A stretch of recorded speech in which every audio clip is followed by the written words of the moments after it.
I was listening to a book called The Body Keeps the Score, and the author talks about that trauma experienced in childhood turns off important parts of the brain for a lifetime. But also PTSD in an adult will turn off important parts of the brain until some serious intervention becomes possible. So one of the things they talk about was taking a look at something like 40 mothers that they did a study following these mothers up to about age 7 on their babies. And all of these mothers were had suffered childhood trauma themselves, and so as a consequence, they were simply incapable of giving love to their babies, giving their babies what the babies needed. And it's pretty sad to hear the description of how the babies were responding to this lack of love and desperate need for love. Again, the book is called The Body Keeps the Score. Well, and so the reason for that is that it isn't a psychological, and it's not something in the memory. It's not that the memory is frightened, that it's the brain itself is turned off in important areas after trauma is experienced. So as I'm listening to this, I'm thinking about that I had done FaceTime with my youngest boy, and for a long time he's wanted a child, and so he and his wife just had a little baby, and I was remembering watching my boy hold that baby. And you know, there's this thing called sympathetic neurons. It was first noticed when a man had a monkey hooked up to an oscilloscope or some dang thing to where he could watch the activity in the brain.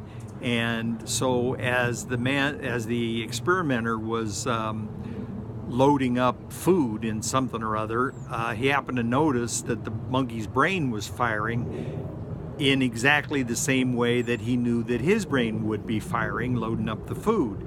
And so we have these sympathetic neurons, and I gotta say that as I watched my boy hold his little girl, I could feel it. I felt holding that little girl. I could remember holding my own little ones, and man, it felt so good. So I called up my middle son, and I was telling him about how good that felt and what a great father my youngest was turning out to be.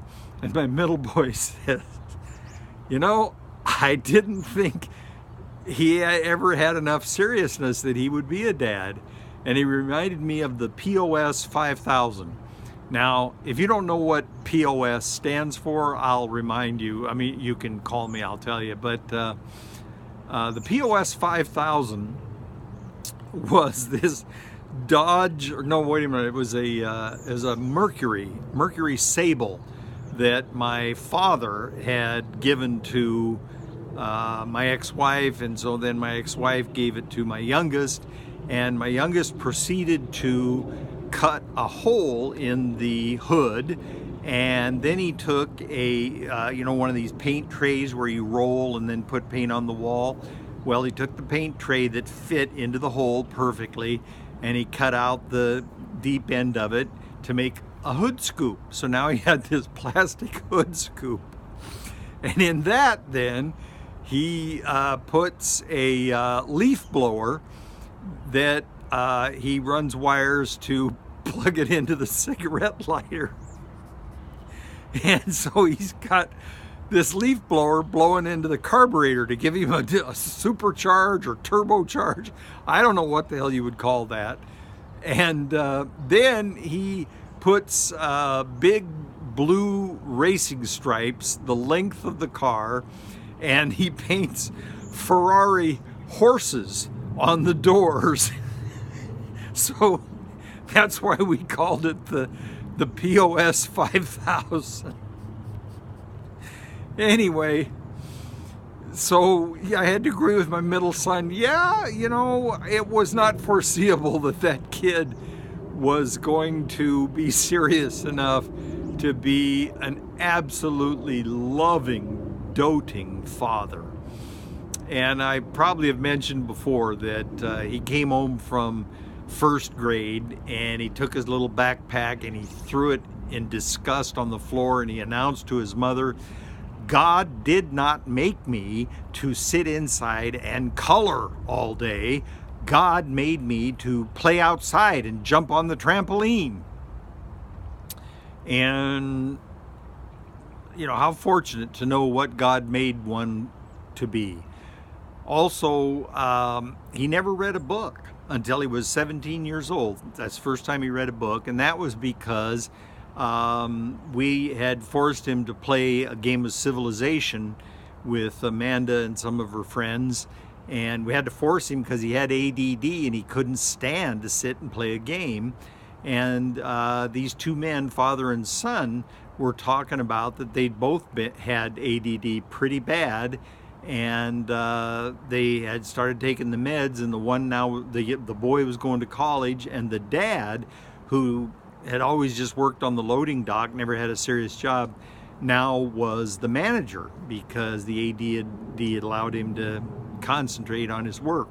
So Adam went downstairs, got on the computer, and did some research on ADD, and found a little test, and the test said, "Oh, hell yeah, you got it, kid."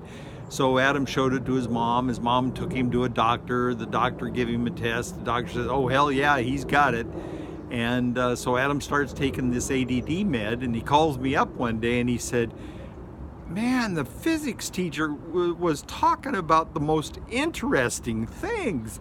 And instead of looking out the window wondering if it was going to snow, I was listening to him." And he read a book for the first time. He also said that it really improved his basketball game.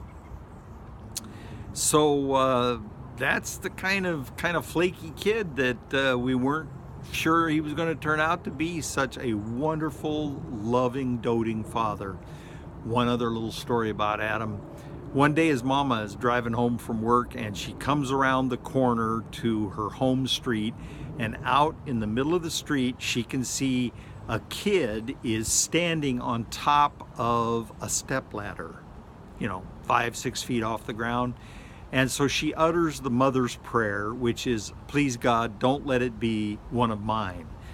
But sure enough, it's Adam. So she pulls up next to him and she says, "What you doing, Adam?"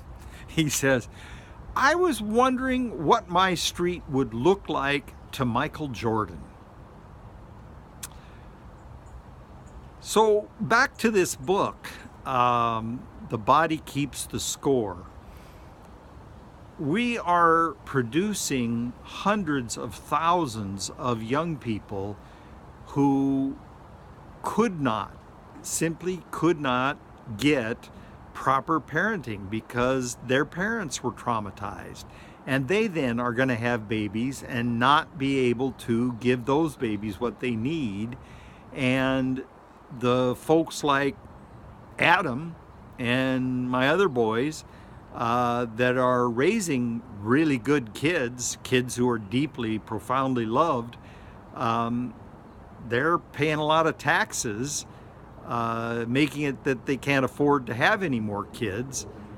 They're paying a lot of taxes for all of the social recovery programs for these children that are traumatized at an early age, and unless some serious intervention is done, they're ruined for life. And then they'll have kids, and those kids will be ruined for life.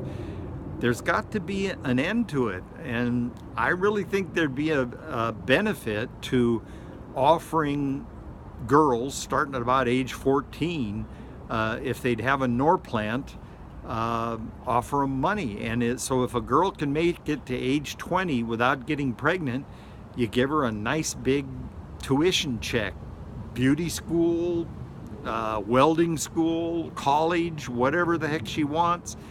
Give her a tuition check for not getting pregnant prior to age 20. Anyway, that's the Hot Tub Curmudgeon today. Thanks for listening.